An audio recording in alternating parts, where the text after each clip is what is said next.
বিগত কয়েক দশক ধরে বিশ্ব অর্থনীতির চাবিকাঠি রয়েছে আইএমএফ বা ইন্টারন্যাশনাল মনিটারি ফান্ডের হাতে।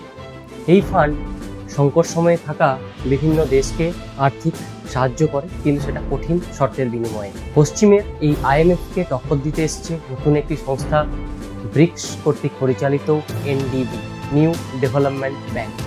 আসুন আমার এই ভিডিওর মাধ্যমে জেনে নিই আইএমএফটি কি সত্যিই ব্রিক্সের এনডিবি টক্কর দিতে পারবে। আমি বাপন, সাথে রয়েছে আপনাদের আমার নতুন একটি ভিডিওই আপনাদের সকলকে স্বাগত।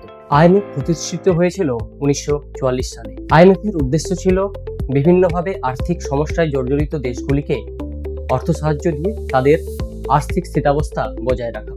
কিন্তু আইএমএফ এর এই আর্থিক ঋণের পিছনে রয়েছে কঠিন সব শর্ত।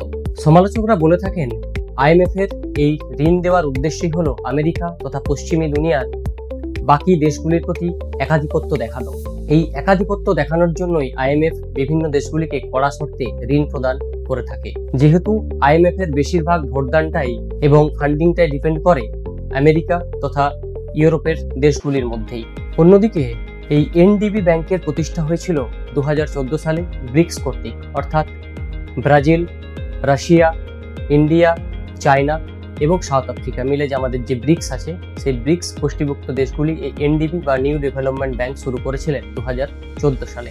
এই এনডিবি ব্যাংক শুরু করার উদ্দেশ্যই ছিল পশ্চিমী দেশের শুরু করা আইএমএফ যেরকম কড়া শর্তে বিভিন্ন দেশকে ঋণ প্রদান করে থাকে, এনডিবি ব্যাংক সেই সমস্ত কড়া শর্তের দিকে যাবে না এবং তারা শুধুমাত্র ডেভেলপমেন্টের উপরে বিভিন্ন শর্তে তারা ঋণ প্রদান করবে।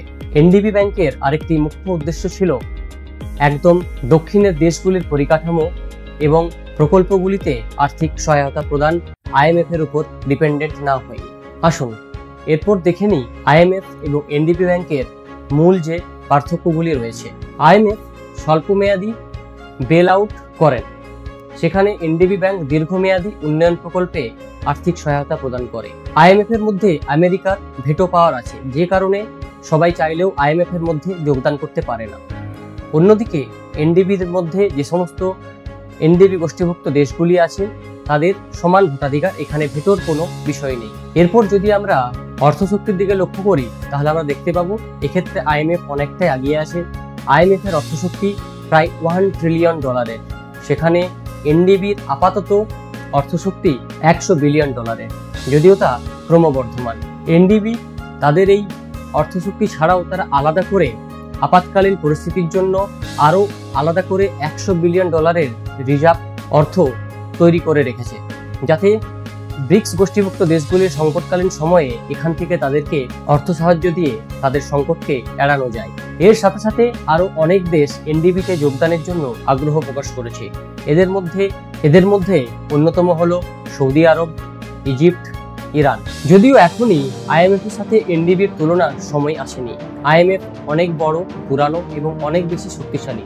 সেই তুলনায় এনডিবি অনেক নতুন এবং এনডিবির লোন এখনো সেই US ডলারের মাধ্যমেই দেওয়া হচ্ছে।